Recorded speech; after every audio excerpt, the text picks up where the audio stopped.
Aujourd'hui, dans cette émission « Dans sa présence », je viens partager avec vous une grande pensée que le Seigneur a mise dans mon cœur.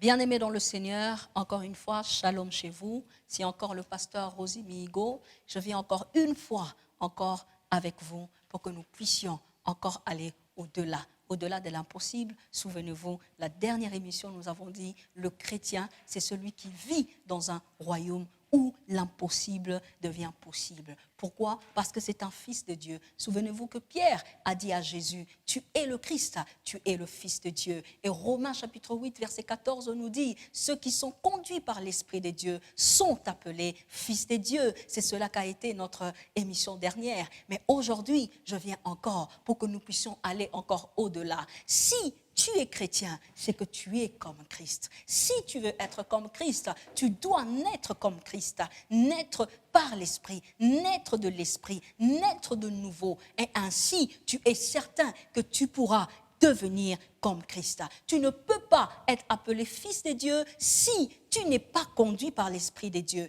Et pour que tu sois conduit par l'Esprit de Dieu, il faut que tu naisses de l'Esprit. Il faut que tu naisses de l'Esprit. Et la Bible dit, si l'Esprit de Christ n'habite pas en toi, tu ne lui appartiens pas. Et gloire à Dieu, parce que je crois que depuis ces émissions, plusieurs d'entre nous ont pris la décision. Plusieurs d'entre nous ont fait l'expérience de la nouvelle naissance. Et aujourd'hui encore, nous voulons encore aller plus loin. Bien-aimés dans le Seigneur, la Bible dit dans Romains 8, verset 14, ceux qui sont conduits par l'Esprit de Dieu sont appelés fils de Dieu. Et si nous sommes fils de Dieu, j'ai une bonne nouvelle. Lorsque vous allez au verset 20 du chapitre 8 de Romains, la Bible dit que toute la création attend avec un ardent désir la manifestation de fils de Dieu. Et dans d'autres versions, l'on dit la révélation des fils de Dieu. Et j'ai une très bonne nouvelle pour toi, bien-aimé dans le Seigneur. Que veut dire vraiment ce texte? Est-ce que c'est simplement pour dire je suis un enfant de Dieu et toute la création attend ma manifestation, attend ma révélation?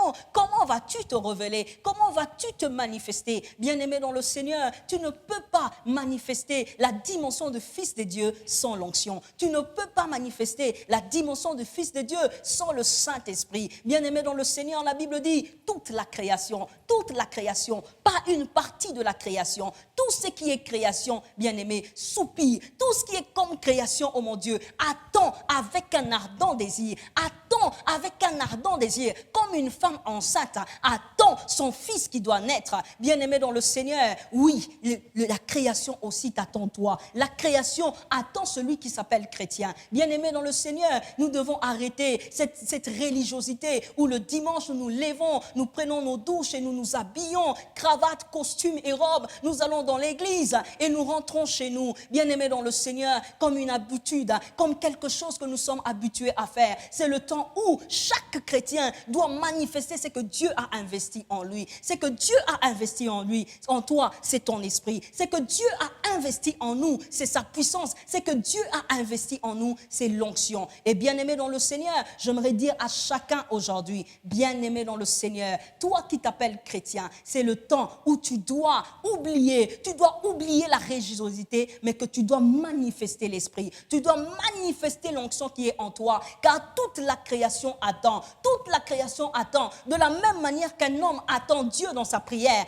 ainsi toute la création aussi attend le chrétien. Toute la création attend de voir le chrétien qui doit manifester la gloire de Dieu. Toute la création attend de voir la puissance que tu dois manifester. Bien-aimé dans le Seigneur, tout ce que Dieu a créé, il l'a créé pour l'homme. Et la création sait qu'il a été créé pour un but noble, celui de servir au roi. Toi, tu es un roi parce que tu es un fils du royaume. Et j'aimerais te dire que la Bible t'a déjà désigné, toi en qui l'Esprit de Dieu habite, parce que la création attend. La création attend de voir ce que Dieu a mis en toi. Ce que Dieu a mis en toi, c'est un trésor qu'on ne peut trouver nulle part ailleurs. Bien-aimé dans le Seigneur, si quelqu'un veut trouver ce trésor, il doit prendre un avion d'ici sur la terre pour aller jusqu'au ciel. Mais j'aimerais te dire que même une fusée n'est jamais arrivée là où le trône de Dieu est assis. Et j'aimerais te dire que ce que Dieu a mis en toi ne vient pas de n'importe où, vient du trône même de Dieu. Et j'aimerais dire à quelqu'un, c'est le temps pour toi de te manifester. Mais manifester quoi? Manifester l'esprit, manifester l'onction, manifester la puissance de Dieu. Bien-aimé dans le Seigneur,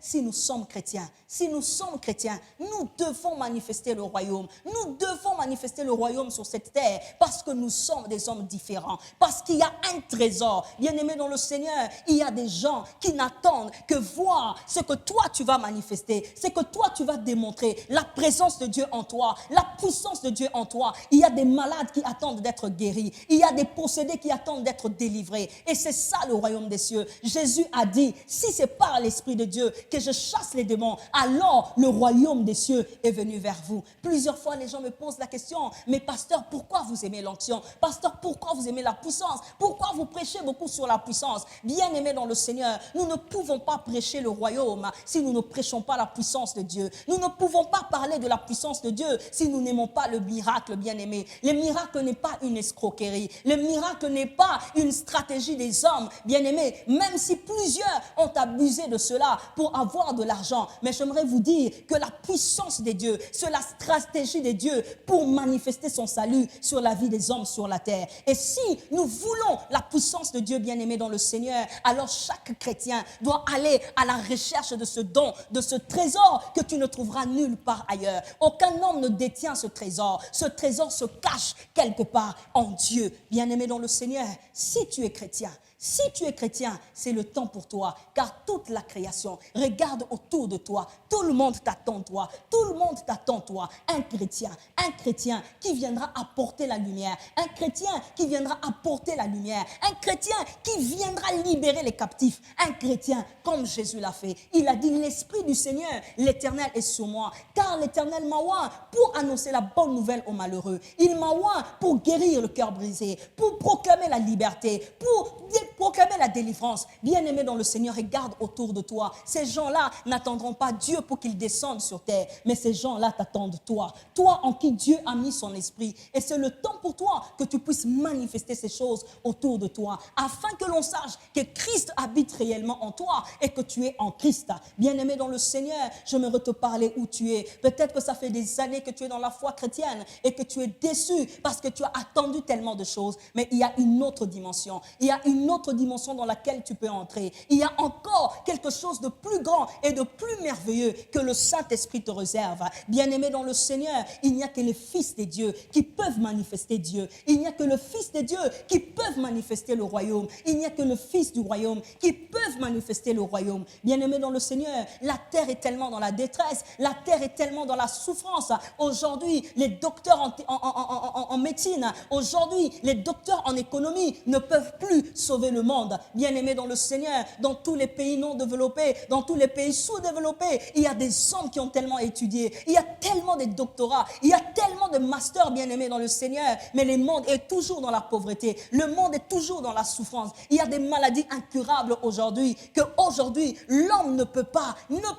changer, l'homme ne peut pas guérir, l'homme ne peut pas sauver, mais un chrétien, celui qui a l'Esprit de Dieu en lui, il est capable de guérir les maladies incurables, comme Jésus a guéri la femme à la perte de sang. La Bible dit qu'elle est partie chez tous les médecins, et aucun médecin n'a trouvé de solution pour elle. Mais moi, j'aimerais te dire, tu es la solution de Dieu pour ton quartier, tu es la solution de Dieu pour ta famille, tu es la solution de Dieu partout où tu es, dans le lieu où tu travailles, dans le lieu où tu étudies, tu es la solution de Dieu. Il y a une femme à la perte de sang qui attend la manifestation d'un fils de Dieu. Il y a quelque part quelqu'un qui a le cancer, qui attend la manifestation d'un fils de Dieu. Il y a quelqu'un qui est troublé dans son foyer, qui attend la manifestation d'un fils de Dieu. Bien-aimé dans le Seigneur, il y a des gens, il y a plusieurs personnes autour de toi. Regarde autour de toi, tu comprendras pourquoi est-ce que Dieu t'a appelé toi, pourquoi est-ce que Dieu a investi tout ce trésor, son esprit, son onction, son huile sur toi, parce qu'il y a des gens autour de toi. Parce que, écoutez, la Bible dit qu'un jour Dieu a appelé Moïse et lui a dit, j'ai écouté, j'ai entendu les cris de mon peuple, j'ai entendu comment est-ce que les Égyptiens lui font souffrir. Voilà pourquoi je descends, Et j'aimerais te dire aussi, Dieu ne descendra pas ailleurs, il descendra là où un chrétien est. Là où toi tu es, c'est là que Dieu descendra. Son esprit descendra, son esprit viendra pour libérer les captifs, son esprit descendra pour guérir les malades, car toute la création attend avec un ardent désir. Imagine le désir qu'il y a d'un malade quelque part qui veut être guéri. Imagine le désir d'un homme quelque part qui veut sa délivrance. Imagine ce désir-là. Et il y a un désir pour chacun. Bien-aimé dans le Seigneur, c'est toi qui vas aller satisfaire ce désir. Si aujourd'hui tu acceptes de ne pas être un chrétien religieux, si tu acceptes de ne pas être un chrétien qui va le dimanche à l'église et qui revient, mais si tu crois que réellement Dieu a mis son esprit en toi, Dieu t'a revêtu de sa puissance, Dieu t'a rempli de sa force, alors tu es celui qui doit satisfaire de ses désirs. Il y a un désir quelque part, il y a une soif quelque part, il y a une souffrance quelque part que seule l'onction, la puissance de Dieu peut résoudre. Et c'est toi la solution de Dieu. Et j'aimerais te dire aujourd'hui, bien-aimé dans le Seigneur, c'est le temps de te lever. C'est le temps d'abandonner toute cette religiosité. C'est le temps d'abandonner toutes ces fausses doctrines, bien-aimé. Dieu n'est pas dans une doctrine. Dieu n'est pas dans une domination. Dieu est Dieu. Dieu est Dieu avant nos doctrines, avant nos dénominations. Mais Dieu cherche un homme. Dieu cherche une femme sur qui il va investir toute la plénitude de sa personne afin que des hommes reçoivent la paix. Parce que la Bible dit que le royaume de Dieu ne consiste pas dans le manger et dans le boire, mais le royaume des cieux consiste en la justice, en la joie et en la paix. Il y a une paix que tu dois emmener quelque part. Il y a une joie que tu dois apporter quelque part. Il y a une justice que tu dois établir quelque part. Il n'y a que toi, chrétien qui me regarde, arrête la religiosité, arrête la monotonie dans la marche avec Dieu. Maintenant, sache que tu es quelqu'un sur qui Dieu compte, car toute la création attend avec un ardent désir, un ardent désir. Dans ta famille, il y a des gens qui attendent Dieu, mais Dieu ne descendra pas chez les voisins. Dieu descendra dans votre maison, mais en toi. Dieu ne descendra pas ailleurs, bien-aimé dans le Seigneur. N'attends pas que Dieu vienne sauver Madagascar et que Dieu va descendre à Maurice. Non, bien-aimé dans le Seigneur, Dieu va descendre en toi parce que Dieu a décidé de s'investir en l'homme, de s'investir en ceux qui croient en lui, en ceux qui marchent avec lui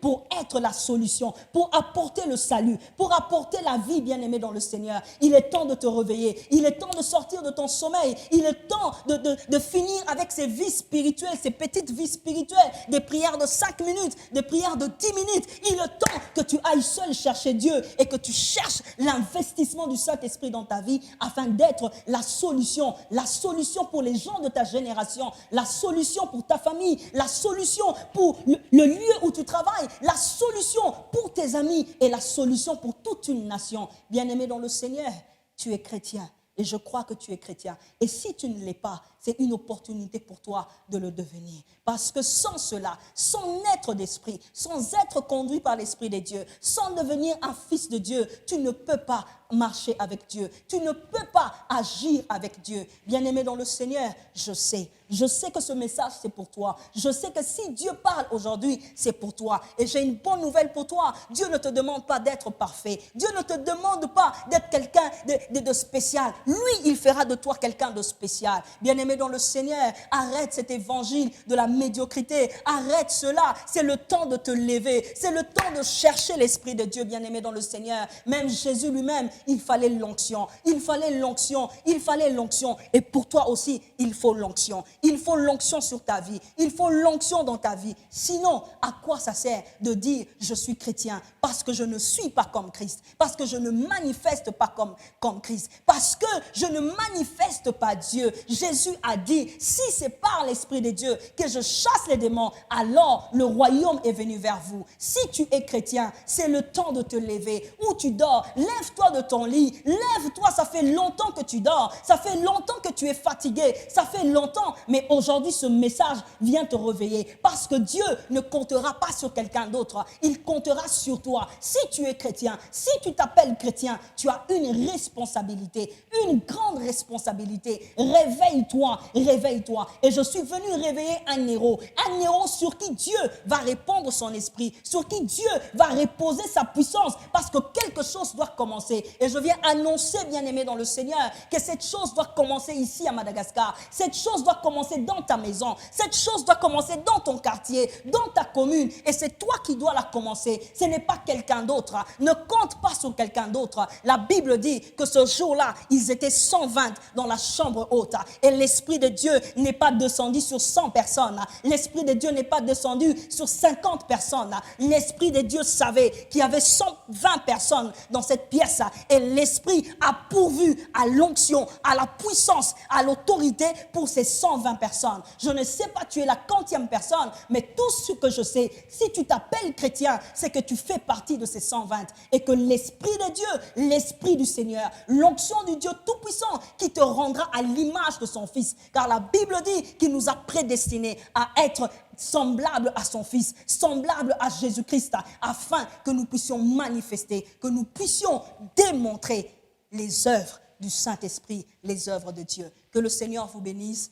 À la prochaine.